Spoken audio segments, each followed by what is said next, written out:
Hi there, welcome back to another episode of Nctv. I'm Garrett Sweet Cheeks Grachowski. And I'm Mark Bonbon Sanford, and we have a short episode of Nctv today. Shorter than Alvin from Alvin and the Chipmunks 2, The Squeakquel. Shorter than a South Pole elf. Shorter than my uncle's temper after a long night on the town. But due to that, we should be able to pack a big old punch with this episode. So let's get it going.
First off, with Mark and I graduating this year, we will not be subject to the new schedule change like all of you suckers out there. True that.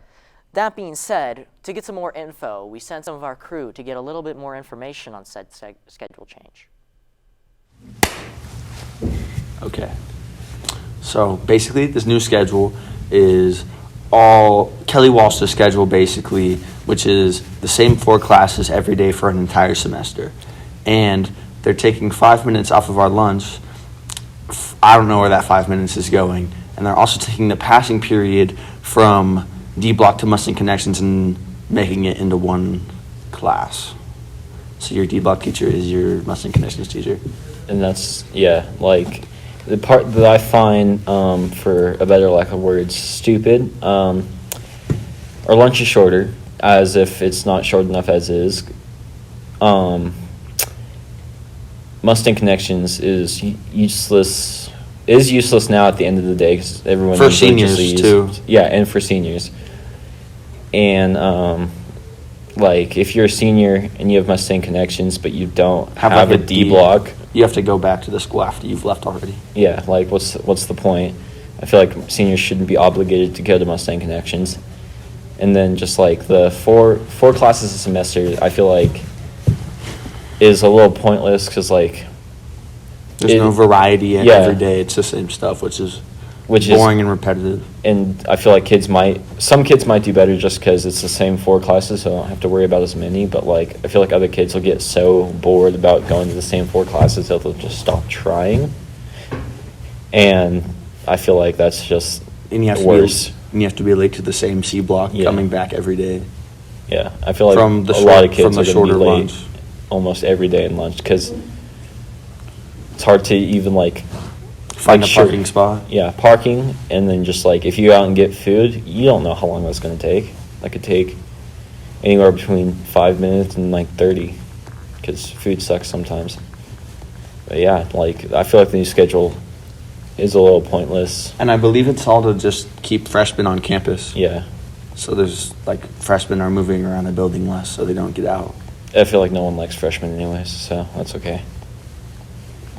But yeah, but my opinion on new school schedule is that it's pointless, and our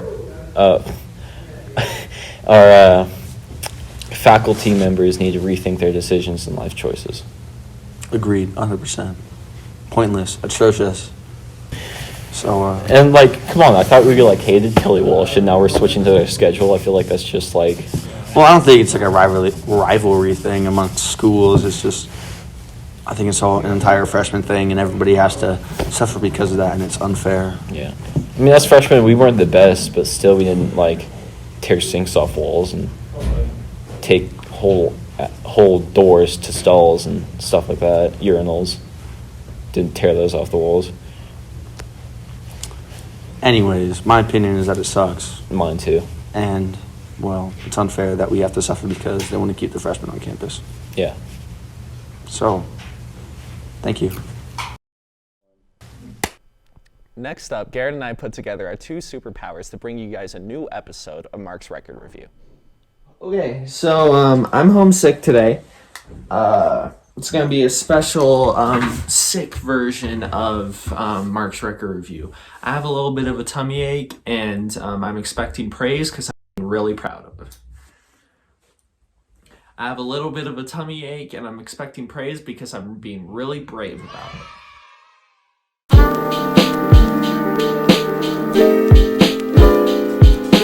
So, to kick off this sick episode of Mark's Record Review, I wanted to talk about an album near and dear to my heart, and near and dear to anyone who dresses like this, their heart. It's Neutral Milk Hotel's second studio album, In the Aeroplane Over the Sea. It is the quintessential indie album in a lot of people's beliefs. This album kind of started a movement in a lot of ways. A lot of people trying to sound like Neutral Milk Hotel. A lot of dudes who can't sing trying to sing like Jeff Mangum, who, to be fair, also can't really sing that well. This album came out in 1999, and it's been very prolific. It's one of those albums where people will be like, oh, it's kind of underground, like you wouldn't get it, like pretentious people. But realistically, anyone who pays at least a little bit of attention to like music reviews and like critics' takes on music know that this is one of the best albums ever made. I feel like this is one of the very few indie rock albums that isn't an acquired taste, if you get what I mean. Because like, a lot of people believe that indie rock, and fairly enough, believe that indie rock can be kind of boring, a little sleepy if you're talking about bands like Cigarettes After Sex or Tame Impala or Mac DeMarco, all very like woozy and kind of less rock or indie. But this project and a lot of Jeff Mangum stuff is very in your face and so incredibly compelling. I believe that Holland 1945 is just one of the most well put together songs of all time. That song freaking rips for a song about Anne Frank. It's pretty rare that you find an album with such a dark subject matter, just like soaring this high, you know? I want to look at the credits specifically. Jeff Mangum is credited, he's the lead singer of the band, the writer. He's credited for playing the guitar, voice, the organ, the floor tom, the bowed fuzz bass, tapes, and the shortwave radio. And a lot of that sounds really arduous and really pretentious, like how is playing a shortwave radio gonna help your album at all? But with the whole like World War II kind of theme that this album is going for, I feel like the distortion and the fuzziness adds a lot to what you're listening to. Probably my favorite song on the whole album is O Come Lee, which is a long one. Garrett will put the time length right here. It's bam, that long.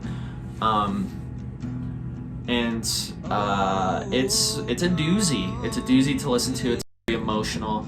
But it's really impressive because the song was completely done in one take and tells a very beautiful but heartbreaking story. You know, this album has a big air of mystery around it, and I think that kind of adds to the whole mindset that this is deeper than what a lot of people who would be listening to like the Taylor Swifts and like the Sophies and all that, like that they wouldn't probably get. But with all that in mind, I do think that this is the kind of album that everyone needs to experience at least once. And who knows, I think it's a good entryway into stuff like folk punk. Like if you like this, you're gonna love stuff like AJJ or the Mountain Goats or like more recently Apes of the State.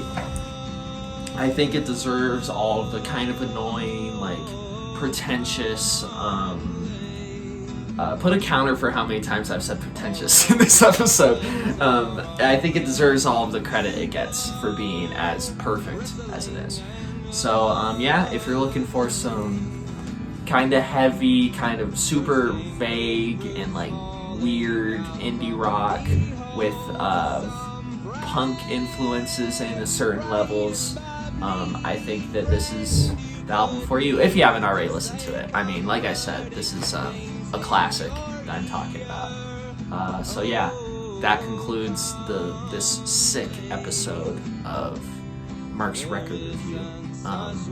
Hope you're having a good Friday if you're watching this on Friday. I hope you're having a good whatever day you're watching it. I'm gonna hopefully go not puke my guts out. Thank you. Say what you wanna say and hang for your always moving your mouth. With the spring season coming up, not only does that bring good weather, but also the dawn of the outdoor track season.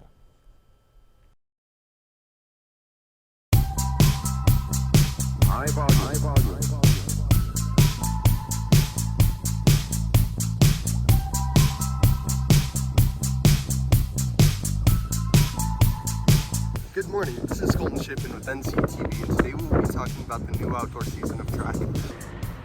My name is Sienna Poe. I am a sophomore, and we have state coming up on Friday and Saturday, and going from indoor to outdoor is kind of hard because it goes from, you only get like a weekend off, so it's like really fast. You don't really get a chance to rest, I guess. I'm Ella Spear. I'm a junior and I do indoor and outdoor track. I'm really excited for indoor state this year. I'm doing the 400, the 4x2, and the 4x4.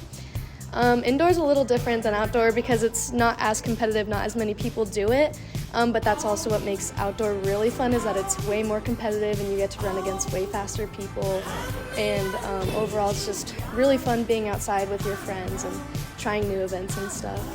My name is Joel Cornquin. I run distance and track. My favorite thing about track is probably just the people in it and the experiences we get from, the meets.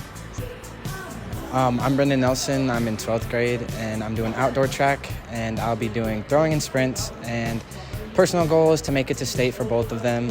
And I like outdoor track because it's just fun and you get to do what you like and be around your friends, so yeah.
Special thanks to everyone that stuck through to the end.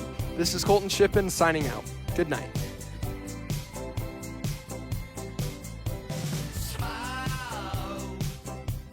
Before we conclude this episode of Nctv, we would like to send a special shout out to a very special man on our crew and a world famous track star.